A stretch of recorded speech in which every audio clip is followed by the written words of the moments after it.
अभी तक हम लोग बच्चों मदर टेरेसा के बाल्यावस्था के बारे में जाना और हम लोगों ने जाना कि सन 1929 को वो कोलकाता आई लोगों की सेवा के लिए। अब हम लोग आगे पढ़ेंगे। She spent the next 17 years at Saint मेरी स्कूल इन कोलकाता। वो अपने अगला 17 वर्ष तक कोलकाता के सेंट मेरी विद्यालय में अध्यापना के कार्य किए। Mother Teresa started teaching 5 slum children of Kolkata. Mother Teresa बस्ती में रहने वाले 5 बच्चों को पढ़ाना शुरू किए। Next day some girls came to help her. अगले दिन कुछ लड़कियां उनकी मदद के लिए आगे आई। A kind man gave her a single room. In this way she started her work. एक दयालु व्यक्ति उनको एक कमरा दिए ताकि वे वहाँ अपने पढ़ाने का कार्य कर सके और ऐसे ही उन्होंने अपना कार्य शुरू किए। काइंड मतलब बच्चों दयालु और स्लम मतलब झोपड़ियाँ, गरीबों की बस्ती आप कह सकते हो। She found a woman half eaten by ants and rats lying in front of a hospital। एक बार उन्होंने देखा एक औरत अस्पताल के सामने लेटी हुई है जिनका आधा शरीर चींटियों और चूहे ने खा गया था। वो इतनी कमजोर थी कि चींटियां और चूहे को हटाने का भी ताकत उनमें नहीं बचा था। Mother Teresa serve the woman until she died. Mother Teresa ने उनकी मृत्यु होने तक सेवा की। She appealed to the authorities for a building where such poor and helpless people can end their life with dignity। उन्होंने प्रशासन से एक भवन के लिए अनुरोध किए ताकि इसमें गरीब और असहाय लोग सम्मानपूर्वक अपनी अंतिम दिन बिता सके। पुअर यानी गरीब, हेल्पलेस यानी बच्चों असहाय और डिग्निटी यानी सम्मानपूर्वक।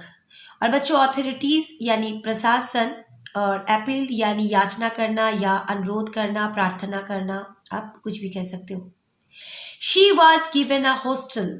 उन्हें एक छात्रावास दिया गया। हॉस्टल को हिंदी में बच्चों छात्रावास कहा जाता है। शी नेम दैट हाउस निर्मल हृदय। उस हॉस्टल को या उस घर को उन्होंने नाम उसका रख दिए निर्मल हृदय।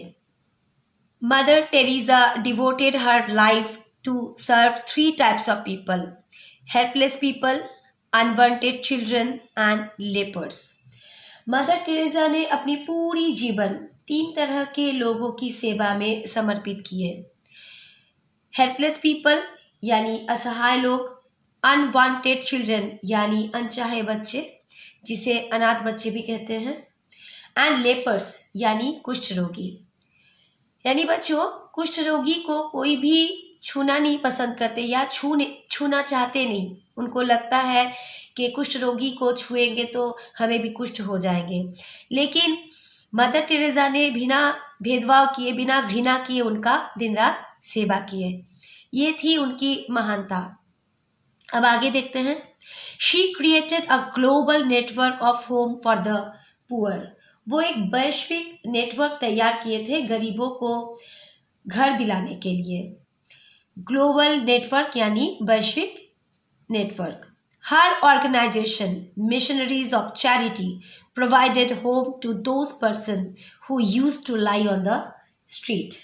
उनकी संस्था मिशनरीज ऑफ चैरिटी नाम से जानी जाती है। उनका संस्था का नाम है मिशनरीज ऑफ चैरिटी। वो वैसे लोगों को घर प्रदान करती है जो सड़क पर रहते हैं। बच्चों मिशनरीज ऑफ चैरिटी विश्व के 123 देशों में बच्चों मिशनरीज ऑफ चैरिटी विश्व के 123 देशों में काम करती है और अलग अलग शहरों में इसकी 612 शाखाएं मौजूद हैं। अब आगे देखते हैं। Mother Teresa was awarded Padma Shri and Bharat Ratna by government of India. Bharat सरकार ने मदर टेरेसा को पद्मश्री एवं भारत रत्न से नवाजा है। भारत रत्न भारत के सर्वोच्च नागरिक सम्मान होता है और इस सम्मान के वो सही हकदार थी और उन्हें ये सम्मान भारत सरकार ने दिया था। She also got Nobel prize for peace in 1979। सन 1979 को नोबेल शांति पुरस्कार से भी उन्हें सम्मानित किया गया है। Her noble work got world wide recognition. उनकी महान कार्य को पूरे विश्व में मान्यता मिली है, न सिर्फ भारत में अपितु पूरे विश्व में उनकी काम की प्रशंसा।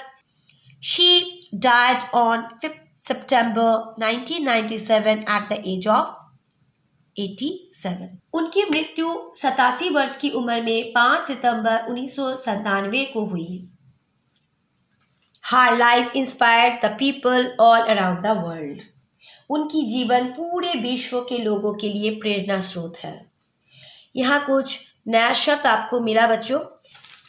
यहाँ आपको बच्चों कुछ नए शब्द मिले, जैसे वर्ल्ड वाइड, इसका अर्थ होता है विश्व भर। रिकॉग्निशन यानी मान्यता। नोबल अर्थ होता है महान। इंस्पायर्ड इसका अर्थ होता है प्रेरणा स्रोत। तो इसी के साथ बच्चों ये पार्ट यही खत्म होती है।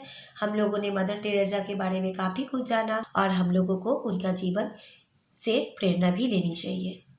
Thank you.